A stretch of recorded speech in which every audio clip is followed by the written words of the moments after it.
Hi, book fam. We are back. Okay, we have to get into this discussion because I can't hold it. I have to share this. I have to talk to somebody about it or just blurt out my thoughts about it. And I know you guys are out there watching, and some of you may feel the same. But we are getting into Golden Sun by Pierce Brown, y'all.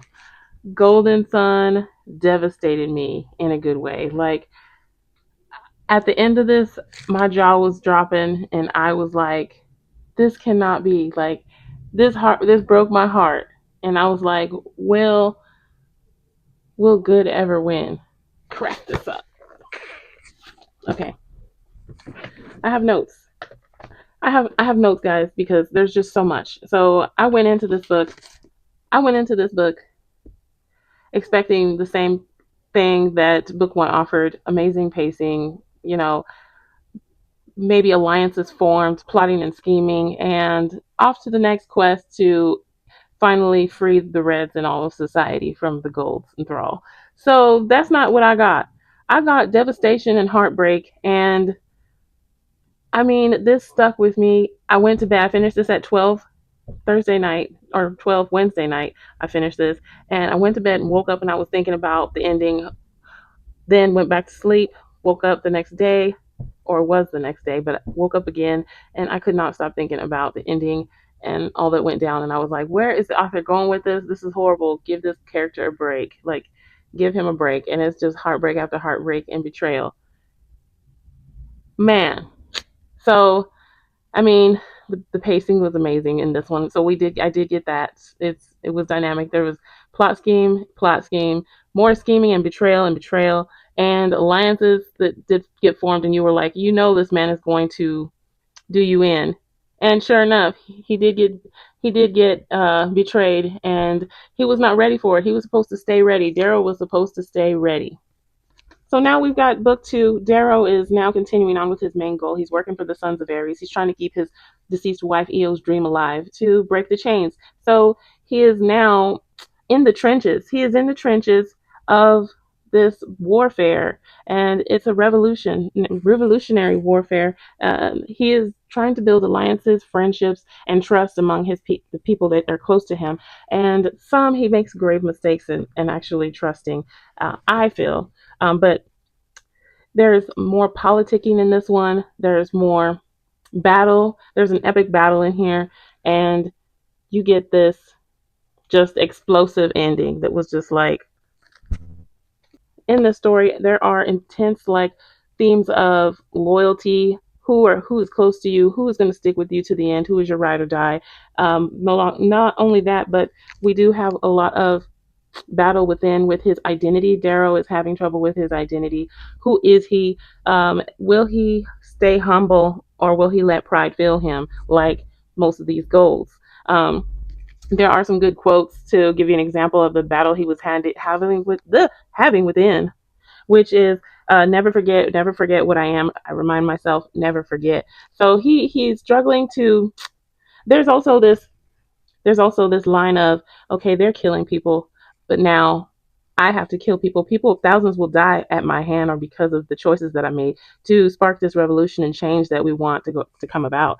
And am I any better than they are now that I have to do all these things to meet my goals? So you get a lot of back and forth battle. Am I a hypocrite? Am I a horrible person like these people are? And he is actually faced with having to let hundreds of people go, or if not hundreds, 50 or so people die to save himself, which is not a noble thing to do. But he has a he has a goal. He has this task that he must achieve with working with the Sons of Ares. So I enjoy that inner struggle. If you've gotten to this point in this video and you like this content, want more content from me, I'm gonna need you to like this video, subscribe, share, and hit that notification bell. Along with the theme blah, blah, blah, blah, blah, What just happened? along with the themes of identity and loyalty, we have this power struggle, or it's like he's a gold, but he's a lower class gold who has to make a name for himself, but he also has to be submissive to these higher ranking people. and he's kind of at their mercy in some situations. So yeah, this was an emotional read for me. There was a lot of politics and the battle within that continued on in this book. It was very emotional. The things that he was struggling with. It was also like he's tired of being deceitful to those around him to spark this revolution. He's tired of lying to cover himself, and he wants someone else to share the burden with him. And he's really in this lonely state, depressing state in some cases of this book, which I did enjoy reading that struggle, but um, I feel he makes mistakes. He makes mistakes in who he decides to trust. Um, so I'll leave it at that. I don't want to spoil it, but I think he makes a great mistake.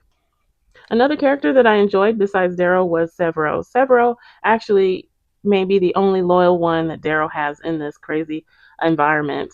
Um, so, oh man, the ending was terrible.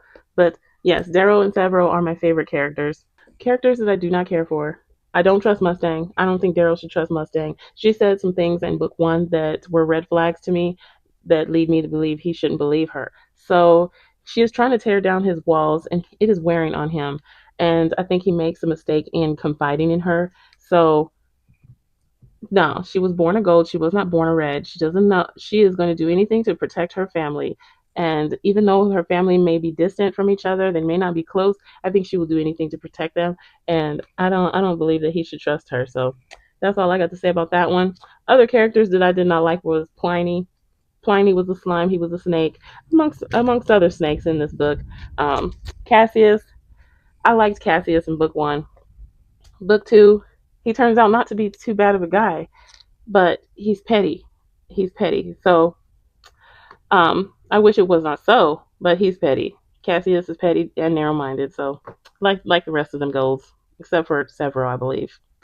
Um, I don't want to spoil it, so I'll just say that.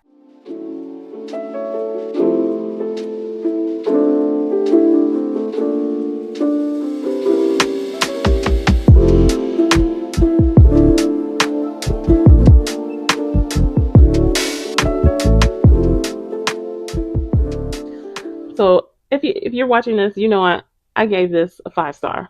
As you can tell, it was a good book. I enjoyed it. I will be picking up Morning Star. I grabbed that yesterday, so I will continue on in this series based on the first and second book. I have confidence that this third book is going to be good.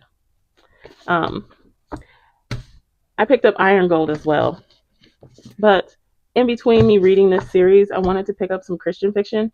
Um, I've got A Voice in the Wind by Francine Rivers. I've heard nothing but good things about this author, so plan to pick this up. This is a historical romance, and I believe she is a slave and she is charged with serving a person of high status. So that's what I hear about this one.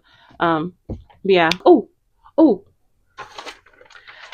if you are a book reviewer or you like to track your reading, I have these printable reading logs in the shop along with some printable book reviews and some Bookstagram templates if you're heavily on social media posting your reviews.